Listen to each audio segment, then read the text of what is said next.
Bienvenue dans l'interview. Aujourd'hui, je reçois Ahmed Elkanouz. Bonjour. Bonjour. Alors, député bruxellois CDH et aussi chef de file, chef de groupe à Molenbeek, au conseil communal de Molenbeek. Alors, parlons de Molenbeek. Molenbeek sous une nouvelle ère. Ce n'est plus l'ère Skepmans, c'est l'ère Moureau.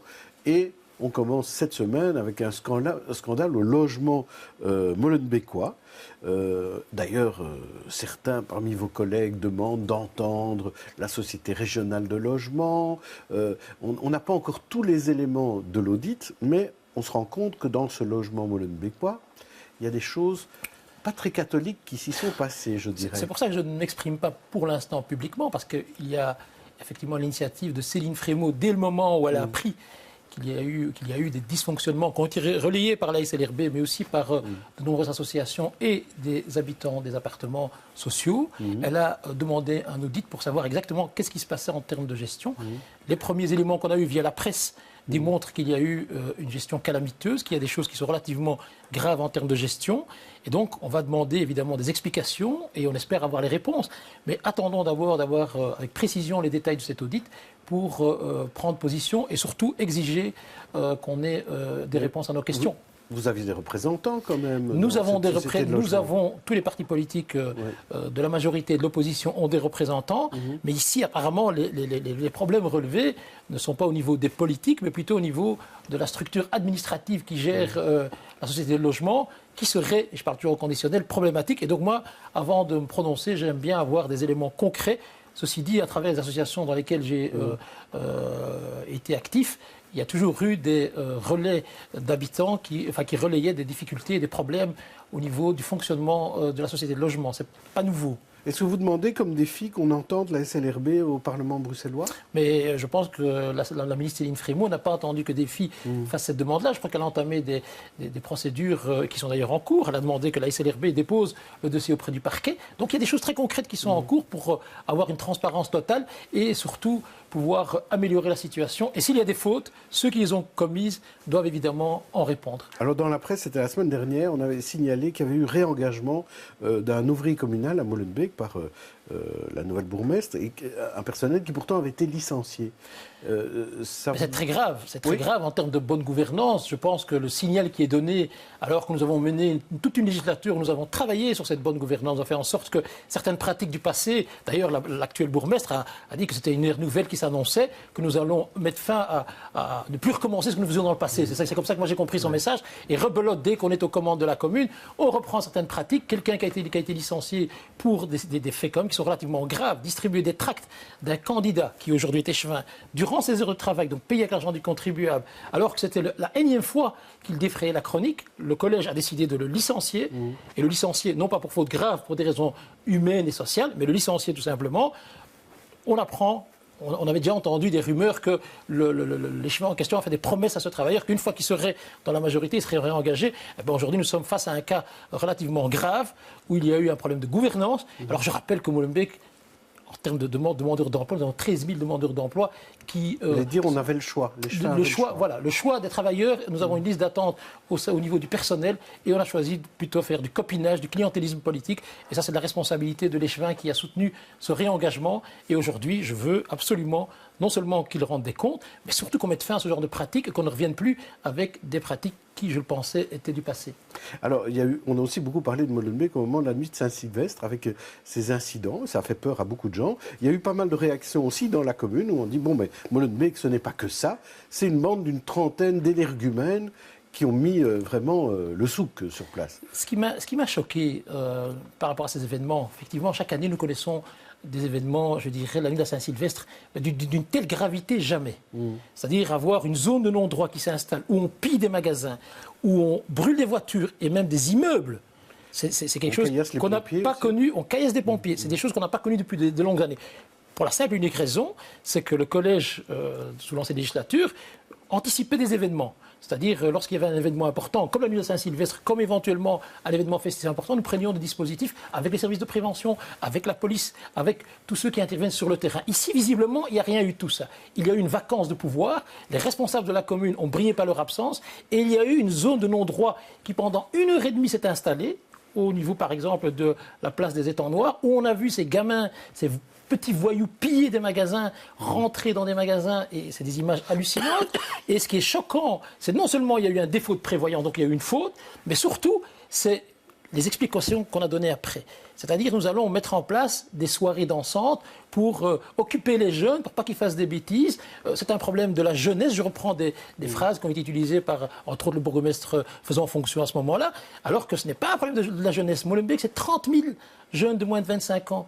C'est 30 000 jeunes. Vous avez bien dit ici qu'il y a eu une trentaine de jeunes qui posent problème et qui ont donné cette image catastrophique et qui finalement ont balayé d'un revers de la main tout le travail que nous avons fait ces dernières années pour redonner la fierté aux Molenbeekois, faire en sorte qu'ils marchent la tête haute après les drames qu'on a connus et la période post-attentat. Allez, sortons de Molenbeek. Parlons de la région bruxelloise avec la mobilité.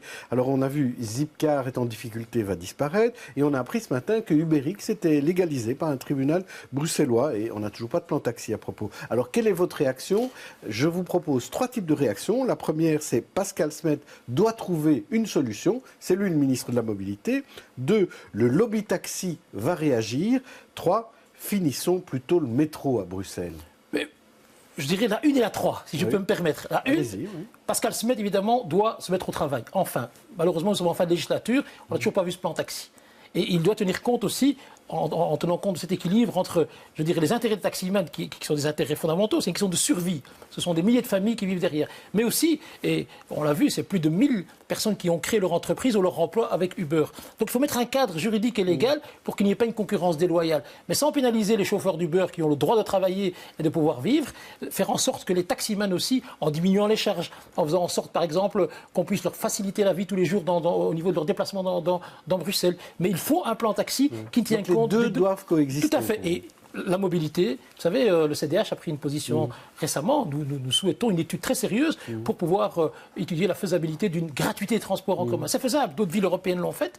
Donc à Bruxelles, on peut le faire. Et pour pouvoir offrir cette gratuité, il faut évidemment un transport qui soit extrêmement dense, qui dessert tous les quartiers, toutes les communes, et le métro, c'est une des clés pour pouvoir atteindre cet objectif-là. Et je suis sûr que les retours pour Bruxelles et les Bruxellois et pour l'économie bruxelloise seraient relativement positifs. On va encore aller plus loin avec vous. On va aller au Yémen. En septembre, vous avez publié un livre qui s'appelle Victoire.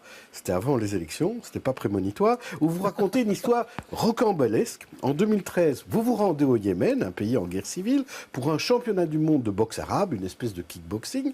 Et parmi les Bruxellois qui vous accompagnent, il y a un belgo-yéménite dont le père est témoin clé d'un assassinat politique à Djibouti. Et il est en danger de mort.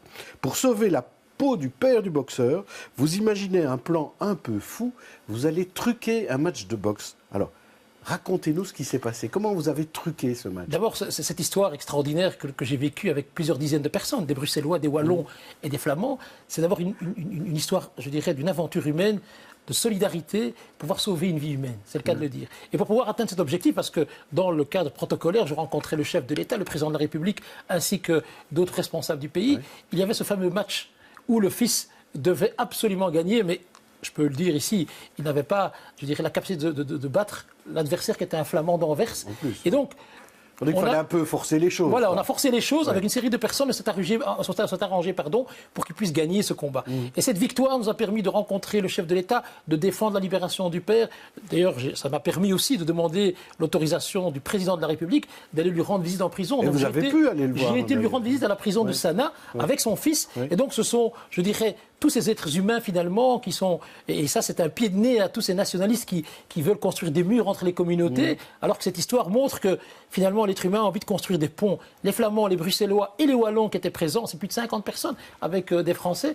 Tous vos complices, quoi, en fait. Tous les complices du moment, et il y a une solidarité extraordinaire dans un pays où il y a un contexte de guerre civile. D'ailleurs, il y avait des fusillades la nuit, enfin, c'était assez impressionnant.